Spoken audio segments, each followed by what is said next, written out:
توڑ رہا ہے۔ تو اس واسطے فرماتے فمن آز صحابہ انما اراد الاسلام، کہ جب بھی معاشرے میں صحابہ کے خلاف تنقید کی جا رہی ہو تو یہ نہ سمجھے جائے کہ یہ تو چند شخصیات تھیں، اگر ان کے خلاف کوئی بول بھی لے تو کیا ہوتا ہے، یہ کوئی اللہ اور اللہ کے رسول صلی اللہ علیہ وسلم کے خلاف تو نہیں بولا جا رہا، یا قرآن کے خلاف تو نہیں بولا جا رہا۔ تو امام نسائی کہتے ہیں کہ صحابہ پر حملہ کرنا پورے اسلام پر حملہ کرنا ہے، کیونکہ مقصد صحابہ خود نہیں، ان کو ڈیمیج کر کے آگے جو ذخیرہ ہے اس پہ حملہ کرنا ہے۔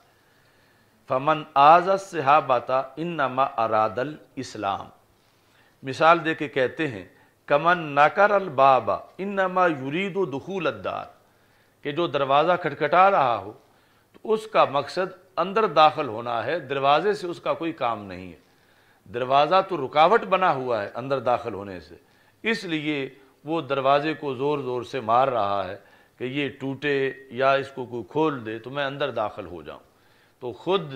اس کے حملے کا مقصد خود دروازہ نہیں، بلکہ دروازہ جس کی حفاظت کر رہا ہے اس کا مقصد وہاں تک پہنچنا ہے۔ قال فمن اراد معاویۃ فانما اراد الصحابۃ،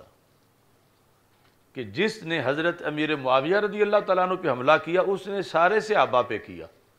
اور جس نے صحابہ پہ کیا اس نے سارے دین پہ کیا۔ یعنی اتنا یہ بڑا خطرناک ایشو ہے کہ حضرت امیر معاویہ رضی اللہ تعالیٰ عنہ کے خلاف بولنا یا کسی کا بولا ہوا سن لینا، یہ رستہ ہے سارے صحابہ پر تنقید کا، اور صحابہ پر تنقید جس نے سن لی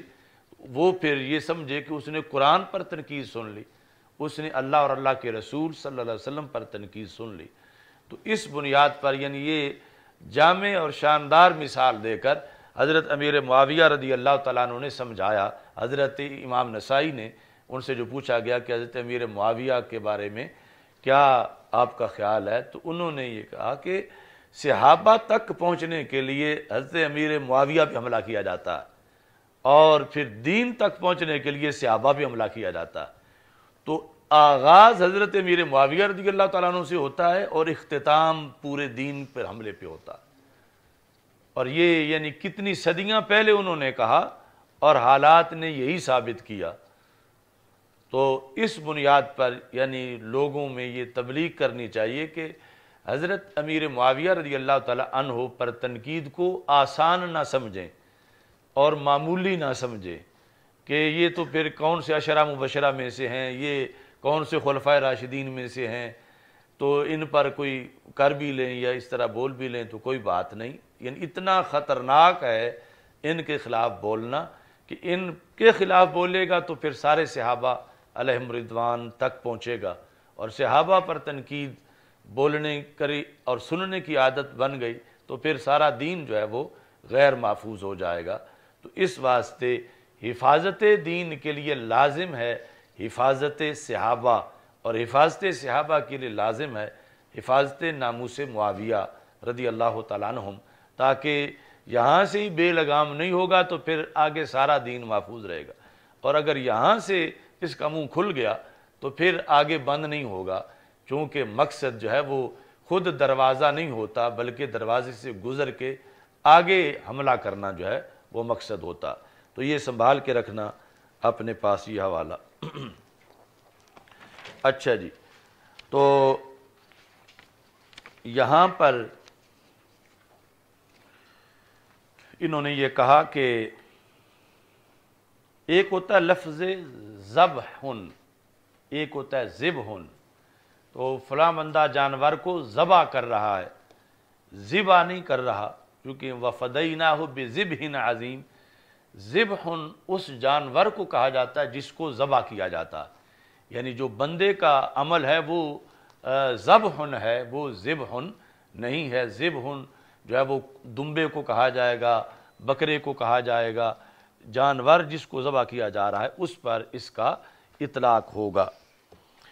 اچھا جی، تو واجب ہے بسم اللہ پڑھنا ذبح کے ابتدا میں، اور شکار کو تیر مارنے کے ابتدا میں، ابتدا ساتھ لگے گا سب کے، ورمی الصید، یعنی جس وقت کوئی بندہ تیر مارتے ہوئے بسم اللہ پڑھ لے گا اور وہ تیر جا کے شکار کو لگے گا تو جتنا خون نکل گیا تو اس کو یہ سمجھا جائے گا جس طرح چھری سے دم مسفوح نکال دیا گیا۔ تو اب اگر وہ پرندہ پکڑنے تک شکاری جب پہنچتا ہے تو اس سے پہلے وہ مر چکا ہو تو پھر بھی اس کا گوشت جائز ہوگا، کیونکہ اس کو جو تیر مارا گیا تھا وہ بسم اللہ پڑھ کے مارا گیا تھا، اور اگر بسم اللہ پڑھے بغیر مارا گیا اور جانے تک وہ پرندہ مر گیا تو پھر وہ ذبیحہ نہیں ہوگا، پھر اس کو حرام سمجھا جائے گا۔ اس طرح یعنی شکار میں جو یہ چاہتا ہے کہ اس کا نقصان نہ ہو اور جانے تک جانور مر بھی جائے تو پھر بھی گوشت جائز ہو، تو اس کے لیے واجب ہے کہ وہ تیر مارنے سے پہلے بسم اللہ پڑھے، بسم اللہ پڑھ کے تیر مارے۔ وَالْإِرْسَالِ إِلَيْهِ، ایسے تیر نہیں مارتا بلکہ شکاری کتا چھوڑتا ہے، اور اس میں شرط ہے کہ وہ معلم ہو، سکھایا گیا ہو۔ سکھایا گیا ہو کا مطلب یہ ہے کہ 3 بار کم از کم ایسا ثابت ہو چکا ہو کہ جب وہ شکار پکڑے تو خود ناشتہ شروع نہ کر دے بلکہ فوراً پکڑ کے مالک تک آ جائے، تو یہ ہوگا کہ اب یہ معلم ہے، سکھایا گیا ہے۔ تو اس کو یعنی علم کا اتنا فائدہ ہے کہ کتے کے اندر بھی آ جائے تو اب چھوڑنے والے نے اس کو بسم اللہ پڑھ کے چھوڑا، اور صرف ایک ہی کتے نے وہ شکار کیا ہے اور کوئی ساتھ اتحادی نہیں تھا، تو اب وہ جو بسم اللہ شروع میں پڑھی گئی وہی کارآمد ثابت ہوگی، یعنی اس ضمن میں کہ جب کتے کے دانتوں سے کچھ نہ کچھ خون شکار کا نکل جائے گا تو یہ سمجھا جائے گا کہ یہ وہی ہے جو چھری سے دم مسفوح نکلتا ہے۔ تو اب اگر واپس لانے تک وہ مر بھی جائے تو پھر بھی اس کا گوشت حلال ہوگا، اور اگر کتا معلم نہ ہو یا چھوڑتے وقت بسم اللہ نہ پڑھی جائے، یا پھر اور بھی کچھ کتے ہوں کہ جنہوں نے مل کے یہ کیا ہو شکار اور ان پر بسم اللہ نہ پڑھی گئی ہو، تو پھر جو ہے وہ کھانے کے قابل نہیں ہوگا۔ تو اس بنیاد پر انہوں نے کہا وَالْإِرْسَالِ إِلَيْهِ، ابتدا ساتھ لگے گا کہ الیہ کا مرجع شکار، کہ شکار کی طرف کتا بھیجتے وقت بسم اللہ پڑھنا واجب ہے اگر وہ چاہتا ہے کہ وہ اس گوشت کو استعمال کرے، ورنہ یعنی اگر بسم اللہ نہیں پڑھی گئی تو پھر زندہ شکار پکڑا گیا تو ذبح کر لیا تو پھر گوشت جائز ہے، اگر ذبح نہ ہوا اور پہلے ہی مر گیا تو پھر جائز نہیں ہے۔ لیکن یقوم مقامہا کل ذکر خالص، لیکن اس کے قائم مقام ہو سکتا ہے ہر ذکر خالص، یعنی بسم اللہ کا مفہوم دینے والا کوئی ذکر بھی یہاں کر دیا جائے تو اس کو یوں ہی سمجھا جائے گا کہ اس نے بسم اللہ پڑھ لیا ہے۔ وفی بعض الکتب انہ لا یاتی بالرحمن الرحیم، یعنی بعض نے کہا کہ مثلا ذبح کے وقت جو ہے وہ صرف بسم اللہ پڑھے، بسم اللہ الرحمن الرحیم پورا نہ پڑھے، صرف بسم اللہ پڑھے، جس طرح کہ عرف عام میں پڑھتے بھی اس طرح بسم اللہ اللہ اکبر۔ تو ان کی دلیل کیا ہے جنہوں نے یہ کہا؟ کہتے ہیں کہ وہ کہتے ہیں کہ لأن الذبح لیس بملائم للرحمہ، کہ ذبح کرنے کا عمل جو ہے یہ رحمت کے مناسب نہیں ہے، یعنی ادھر الرحمن اور الرحیم کا تذکرہ ہو رہا ہے اور ساتھ اس پہ چھری چلائی جا رہی ہے، یہ بعض کا قول ہے اور مرجو مذہب ہے یعنی دلیل کے لحاظ سے۔ لیکن فی الجوہرہ، جو جوہرہ نیرہ ہے قدوری کی شرح، اس میں یہ ہے لو قال بسم اللہ الرحمن الرحیم فہو حسن، یعنی اگر پورا ہی پڑھ لیتا ہے تو یہ نہیں کہ صرف حرج ہی کوئی نہیں بلکہ اچھا بھی ہے۔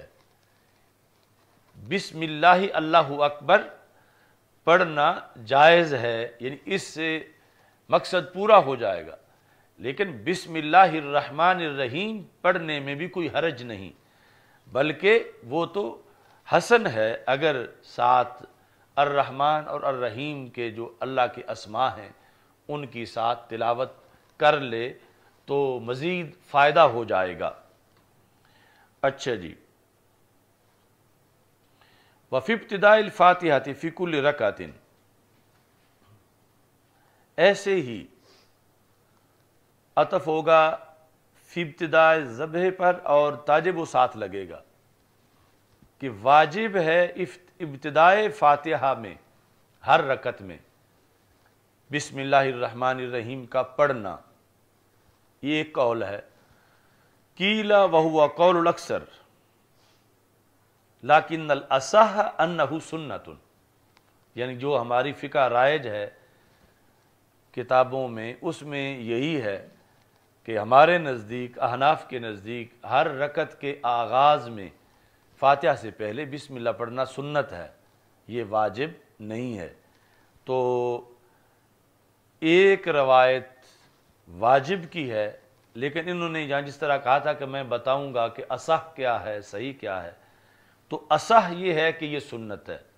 تو مطلب یہ ہوا صحیح تو وہ بھی ہے مگر راجح یہ ہے، اصح یہ ہے کہ اس کو واجب نہ سمجھا جائے بلکہ سنت سمجھا جائے نماز کی ہر رکعت کے آغاز میں۔ وَتُسَنُّ أَيْضًا فِي ابْتِدَاءِ الْوُضُوءِ، وضو کے آغاز میں بھی اس کو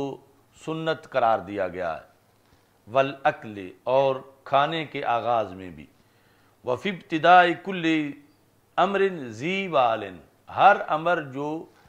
ذی بال ہے مطلب سب سے پہلے تو حلال ہے، شان شوکت والا ہے، اس کے آغاز میں مسنون ہے سنت پڑھنا، یہ بسم اللہ الرحمن الرحیم پڑھنا۔ اس کے بعد کچھ جگہ وہ ہیں جہاں جائز یا زیادہ سے زیادہ مستحب ہے، سنت نہیں ہے۔ وَتَجُوزُ أَوْ تُسْتَحَبُّ فِي مَا بَيْنَ الْفَاتِحَةِ وَالسُّورَةِ عَلَى الْخِلَافِ الْآتِي فِي مَحَلِّهِ انشاءاللہ تعالی، کہ فاتحہ پڑھنے کے بعد ضم سورہ سورت ملانے سے پہلے بسم اللہ پڑھنا، یہ بھی ہماری فقہی کتابوں میں محض اس کو جائز سمجھا گیا ہے اکثر، یعنی اس کی کوئی فضیلت نہیں سمجھی گئی، اور بعض یعنی قلیل یہ ہے کہ فضیلت بھی ہے، ورنہ جو ہے وہ صرف یعنی جائز ہے کہ اگر کسی نے پڑھ لیا تو حرج نہیں ہے، جواز جو ہے وہ موجود ہے۔ وَتُبَاحُ أَيْضًا فِي ابْتِدَاءِ الْمَشْيِ وَالْقِيَامِ وَالْقُعُودِ، ایسے ہی کوئی بندہ اٹھ کے چلنا چاہتا ہے پیدل تو وہاں بھی بسم اللہ الرحمن الرحیم پڑھے، کھڑا ہونا چاہتا ہے تو بسم اللہ پڑھ لے، والقعود بیٹھنا چاہے تو بسم اللہ پڑھ لے۔ یعنی یہ اس لیے فقہاء نے لکھ دیا کہ جس طرح آج ڈگر ہے وہابیوں یا غیر مقلدین کی کہ بتاؤ یہ کہاں لکھا ہے، تو یعنی تم نے اٹھتے وقت بسم اللہ کہا، بتاؤ کہاں لکھا ہے، تو یہ وضاحت کر دی کہ ہر جزئی کے لیے علیحدہ دلیل نہیں ہوتی، قانون ہوتا ہی قاعدہ کلیہ ہے۔ تو جس وقت رب ذوالجلال کی طرف سے وَاذْكُرِ اسْمَ رَبِّكَ اس طرح کے احکام موجود ہیں تو انہی کے اندر یہ سارے مواقع ہیں۔ اب یہ ضروری نہیں کہ تم اٹھو تو بسم اللہ کہو، بیٹھو تو بسم اللہ کہو، آنکھیں بند کرو تو بسم اللہ کہو، کھولو تو بسم اللہ کہو، یعنی اس ہر ایک کو بیان کر کے شارع کی طرف سے یہ ذکر کیا جاتا، یہ ضروری نہیں، لیکن جائز سب ہے اور فضیلت بھی ہے کہ اس پر بھی ثواب ملے گا کہ وہ ہر کام سے پہلے اس طرح پڑھ رہا ہے۔ تو ہر کام کی نامزد حدیث یا آیت یہ نہ مل سکتی ہے، نہ قانون ایسا ہوتا ہے، تو مطلقاً حکم ہے اس کے مطابق جو ہے یہ جائز۔ مثلاً اب جو ہے وہ کوئی بندہ یہی انہی منکرین میں سے بیٹھا ہو دکان پر اور 12 بجے کا ٹائم ہو، تو آپ اس کو پوچھیں کہ کیا اس وقت بسم اللہ پڑھنا جائز ہے، تو ظاہر ہے کہ وہ یہ نہیں کہے گا کہ ناجائز ہے، وہ کہے گا جائز ہے۔ تو آپ اس سے پوچھیں کہ اس پر کون سی آیت دلالت کرتی ہے، جس میں یہ لکھا ہو کہ 12 بجے بسم اللہ پڑھنا جائز ہے، آیت نہیں تو کوئی حدیث ہی بتا دو۔ پھر یہ کہو کہ یہ ٹائم تو صحابہ پہ روزانہ آتا تھا، تو کیا کوئی صحابی کا قول تمہیں نہیں مل رہا؟ یعنی جس طرح وہ ہمارے معمولات کے لحاظ سے جزی دلیل مانگتے ہیں، تو اس طرح تو بسم اللہ بھی ثابت نہیں کی جا سکتی جس کو وہ جائز بھی سمجھتے ہیں۔ اور اس کے بعد آپ یہ سوال کریں کہ تم اس وقت کہتے ہو کہ بسم اللہ پڑھنا جائز ہے، تو تمہارے دائیں طرف جو ہے وہ چاول کی بوریاں پڑی ہوئی ہیں، بائیں طرف گندم کی ہے، سامنے سبزی ہے، تو کوئی اس محل وقوع کے لحاظ سے حدیث آیت کوئی ہو کہ دائیں طرف یہ ہو، اوپر پنکھا لگا ہو، سامنے یہ ہو، بائیں یہ ہو، یہ جو پوری سچویشن ہے اس کی کوئی دلیل؟ تو اس کی بھی کوئی دلیل نہیں، وقت کی بھی کوئی دلیل نہیں۔ تو مطلب یہ ہے کہ جائز ہے لیکن یہ خصوصی دلیل نہیں ہے۔ تو اس طرح جزی پر دلیل مانگنے کی عادت انہوں نے جو اپنے لوگوں کو ڈالی، تو پورا خود بھی اس پہ نہیں اتر سکتے، کیونکہ اسلام کے اندر مثلا شروع میں وہ قانونچہ کھیوالیہ کے اندر قاعدۃ کلیۃ منطبقۃ علی جمیع جزئیاتہ، کہ قانون ہوتا ہی قاعدہ کلیہ ہے جو اپنے جمیع جزئیات پر منطبق ہوتا ہے۔ مثلا کل فاعل مرفوع، یہ قاعدہ کلیہ ہے۔ اب اس قاعدہ کلیہ کے تحت ضرب زید میں زید مرفوع ہے، اس کے تحت اکل خالد میں خالد مرفوع ہے۔ لیکن اگر کوئی کہے کہ صلی زید، اس میں زید کو مرفوع تب میں مانوں گا جب نحو سے کوئی ایسا قانون دکھاؤ جس میں یہ لکھا ہوا ہو کہ لو قال احد صلی زید، اگر کسی نے یہ صلی زید کہا فرفع زید، تو زید کو رفع دیا جائے گا لأنہ فاعلہ۔ تو اس طرح معین ہر ایک کے لیے ملے گی نہیں، چونکہ قانون ایسا ہوتا ہی نہیں، نہ ایسا بن سکتا ہے، نہ کوئی پورا آ سکتا ہے۔ تو اس بنیاد پر یعنی یہ ہماری کتابوں میں جو لکھا ہوا ہے، کہیں واجب ہے، کہیں مستحب ہے، کہیں جائز ہے،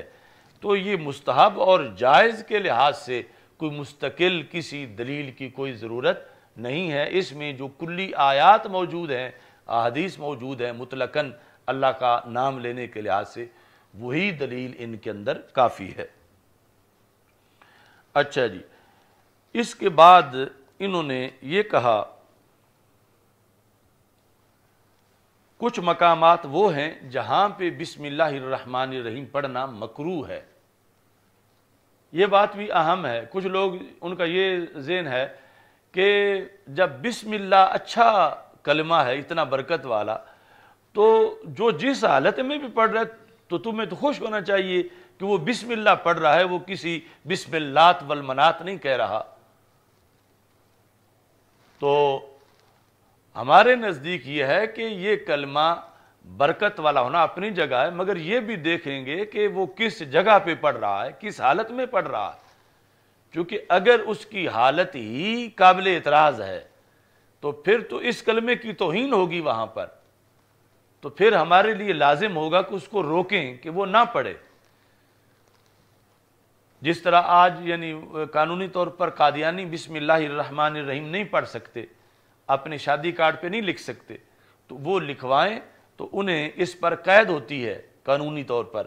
اب آپ یہ کہیں کہ فلاں قادیانی ہے، اس نے یہ لکھا ہے لہذا ہم اس پہ کیس کریں گے، تو سادہ عوام کہیں کہ بسم اللہ لکھا ہے نا،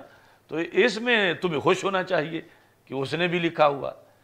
تو اب خوش نہیں ہونا چاہیے بلکہ اس پر کیس کرانا چاہیے کہ وہ اس قابل نہیں کہ وہ ہمارے شاعر لکھے، کہ وہ مرتد ہے، اور یہ بسم اللہ لکھنے کا مطلب ہے کہ اس کو مانا جا رہا ہے کہ یہ مومن ہے، یہ مسلمان ہے، اور یہ اہل بسم اللہ سے ہے، جبکہ یہ اہل بسم اللہ سے نہیں ہے۔ تو اس بنیاد پر انہوں نے لکھا وَتَكْرَهُ عِنْدَ كَشْفِ الْعَوْرَةِ، کہ جب بندے کی شرمگاہ ننگی ہو تو پھر مکروہ ہے بسم اللہ پڑھنا۔ او محل النجاسات، یا بندے کا لباس تو ٹھیک ہے مگر جہاں پڑھ رہا ہے وہاں گندگی ہے، نجاست ہے، تو وہاں وہ پڑھ رہا ہے تو اب اس کو روکا جائے گا۔ تو اب روکنا یہ ہے تعظیم بسم اللہ، اس کو اس جگہ پڑھنے سے روکنا، اس حالت میں پڑھنے سے روکنا۔ تو یہاں جو لبرل سوچ ہے یا جہالت کی بنیاد پر وہ یہ کہہ سکتے ہیں کہ پڑھ تو بسم اللہ ہی رہا ہے نا جس طرح کا ہے، تو یہ ہے کہ اس کی حالت جو ہے شریعت نے اس میں پڑھنے سے روکا ہے، تو یہ شریعت کی نافرمانی کر رہا ہے، اسے اس حالت میں اجازت نہیں دی جائے گی۔ آگے کچھ مقامات ایسے ہیں کہ جہاں صرف مکروہ ہی نہیں بلکہ حرام ہے، کیا بسم اللہ پڑھنا حرام ہے، اور بعض نے اس کو کہا کہ بسم اللہ پڑھنا کفر ہے اس جگہ پر۔ یہ مطلب حکم البسملہ فی اول براء ابتداء و وصلہ، اور اس کے بعد ہے وہ حرام اور کفر والا۔ یہاں یہ ضمناً آ گیا کہ سورہ براءت جو ہے وہاں شروع میں بسم اللہ الرحمن الرحیم کو پڑھنا ابتداءً یا وصلاً۔ ابتداءً یہ ہے کہ بندہ اس دن تلاوت ہی وہاں سے شروع کر رہا ہے، وصلاً یہ ہے کہ پیچھے پڑھتا آ رہا ہے، آگے سورہ براءت آ گئی ہے، تو کیا بسم اللہ الرحمن الرحیم پڑھے یا نہ پڑھے؟ کہتے ہیں وفی اول سورۃ براءت اذا واصل قراءتها بالانفال کما قیدہ بعض المشائخ۔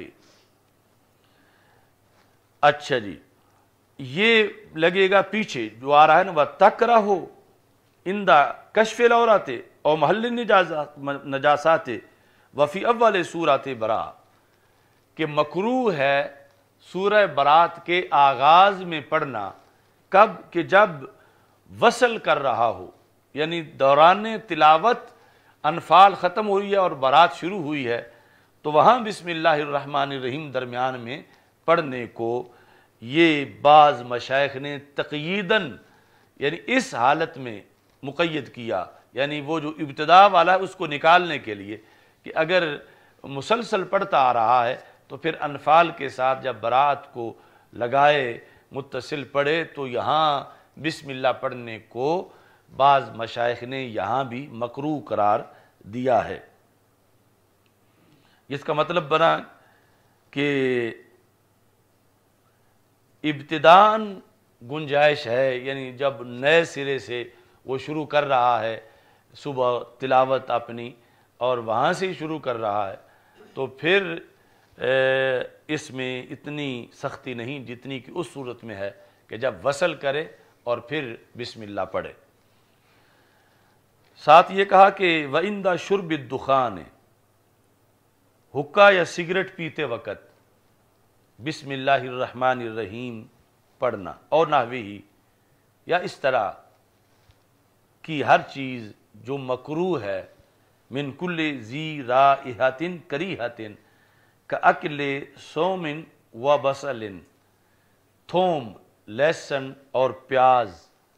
بصل کو ہم پنجابی میں وصل کہتے ہیں، تو سوم کو تھوم کہتے ہیں، یہ البنجابیہ اخت للعربیہ، تو یہ کہیں کہیں پنجابی بھی عربی کے قریب ہے، تو یہ ان کے اندر یعنی ایک سمیل ہے، تو کچا انہیں کھانے کے لحاظ سے منع کیا گیا کہ ہمارے آقا صلی اللہ علیہ وسلم نے ارشاد فرمایا من اکل من ھذا الصوم فلا یقربن مصلانا، کہ جس نے یہ لہسن کھایا ہوا ہو یا پیاز تو وہ ہماری مسجد کے قریب نہ آئے۔ اور اس میں یہ فرمایا کہ ان الملائکہ تتعزی ما یتعزی منہ الانسان، کہ فرشتوں کو بھی اس سے اذیت ہوتی ہے جس سے انسان کو اذیت ہوتی ہے، تو مسجد میں فرشتے تمہارے لیے آتے ہیں اور تم اگر یہ چیزیں کھا کے آؤ گے تو فرشتوں کو اذیت پہنچے گی، تو اس واسطے تم مسجد نہ آؤ۔ یعنی جو رسول صلی اللہ علیہ وسلم ساری دنیا کو مسجد بلانے کے لیے آئے ہیں، تو اس خلاف ورزی پر روک بھی دیا، حالانکہ تھوڑی سی ہے، لیکن فرمایا ہماری مسجد کے قریب وہ نہ آئے۔ تو یہاں سے پتہ چلتا ہے کہ ایک جو ہے وہ ہے حسی کراہت اور دوسری ہے اعتقادی کراہت، یعنی یہاں سے پھر استدلال کیا لوگوں نے تبلیغی جماعت سے مسجد محفوظ رکھنے کے لحاظ سے، فلا یقربن مصلانا، لوگ کہتے ہیں کہ مسجد آنے سے کون روکتا ہے؟ تو اس پر آپ یہ بتا سکتے ہیں کہ ہمارے آقا علیہ الصلوۃ والسلام نے کچھ لوگوں کو مسجد آنے سے روکا ہے،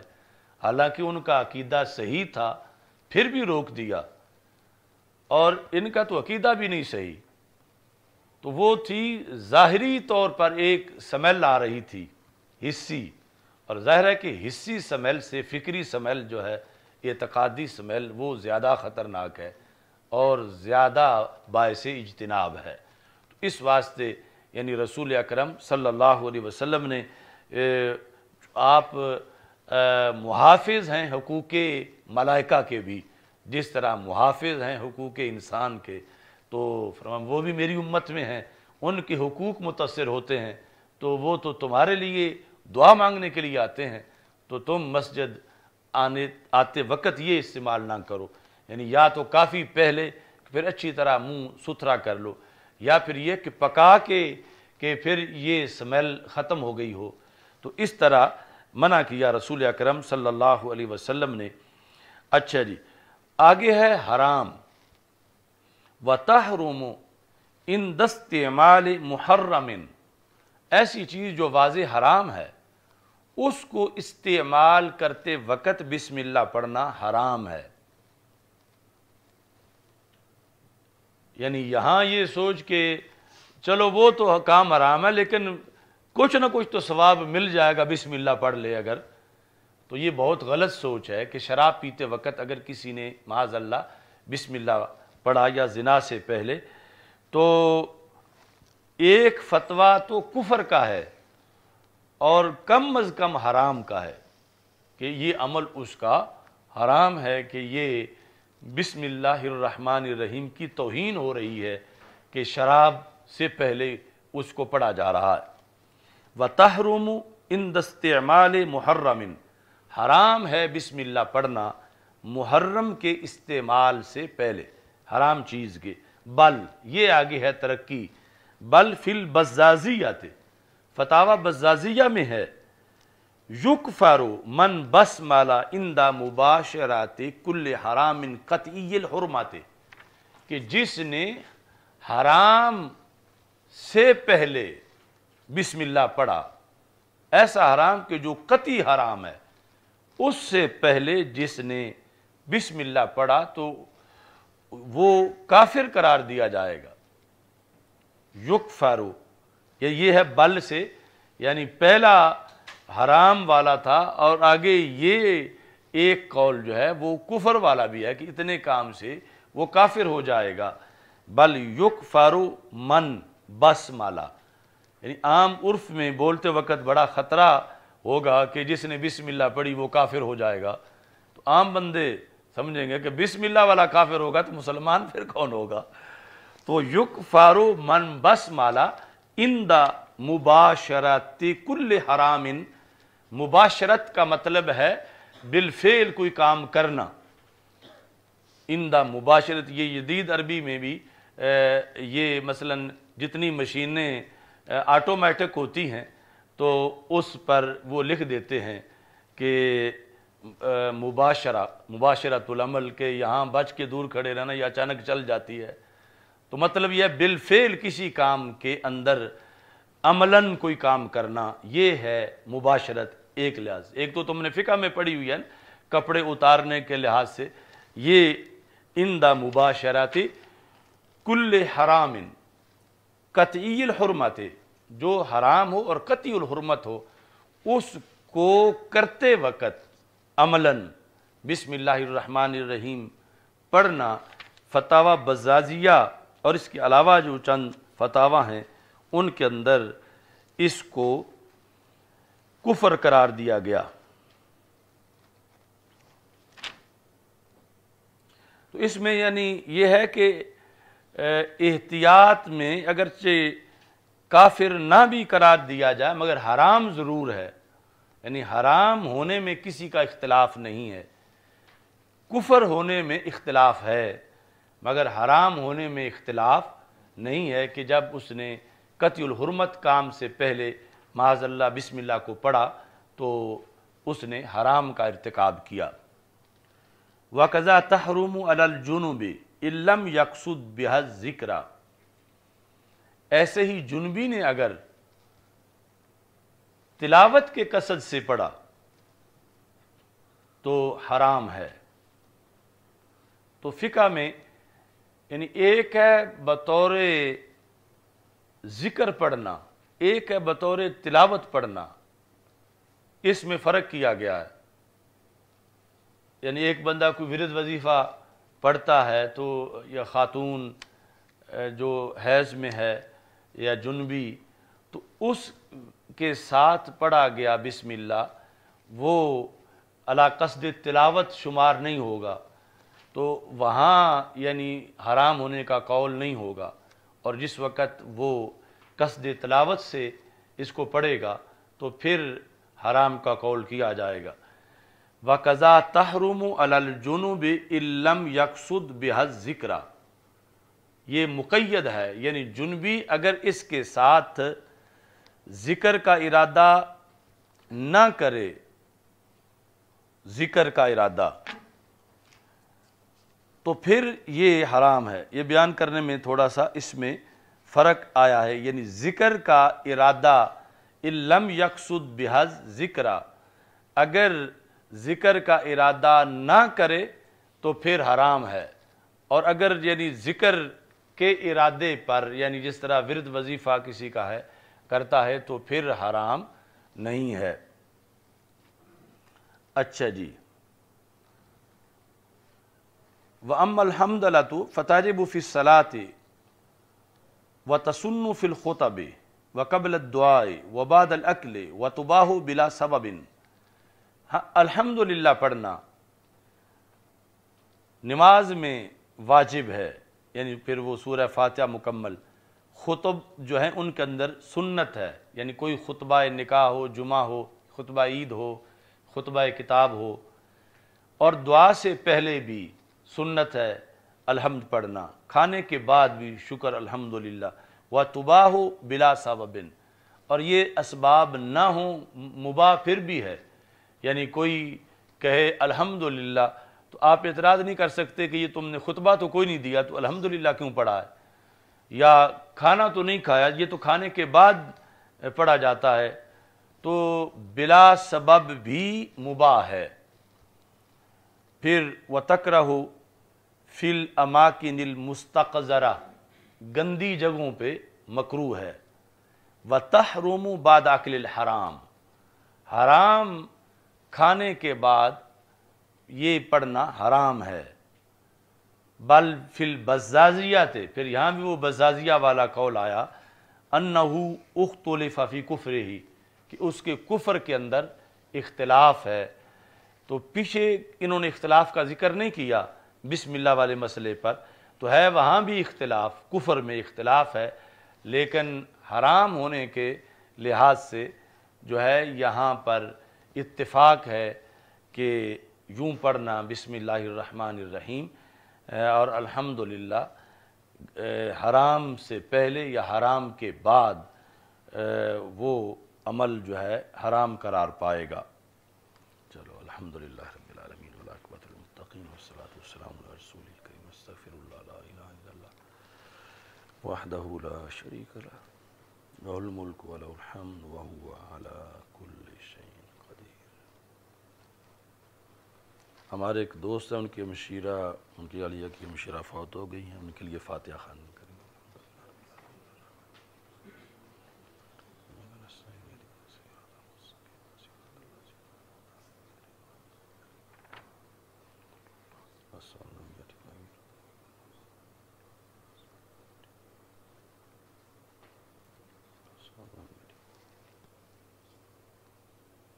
اللہم ببرکت هذه الکلمات اغفر لها، اللہم بلغ ثوابها الیہا بجاہ سید المرسلین، اللہم اغسلها بالماء والثلج والبرد ونقها من الخطایا کما ينقى الثوب الابيض من الدنس، اللہم علیک بنبی محمد صلی اللہ علیہ وسلم وثبتها بالقول الثابت، اللہم اکرم منزلها وبرد مدجعها واجعل قبرها روضة من رياض الجنة، وصلی اللہ تعالی علی حبیبہ خیر خلقہ سیدنا مولانا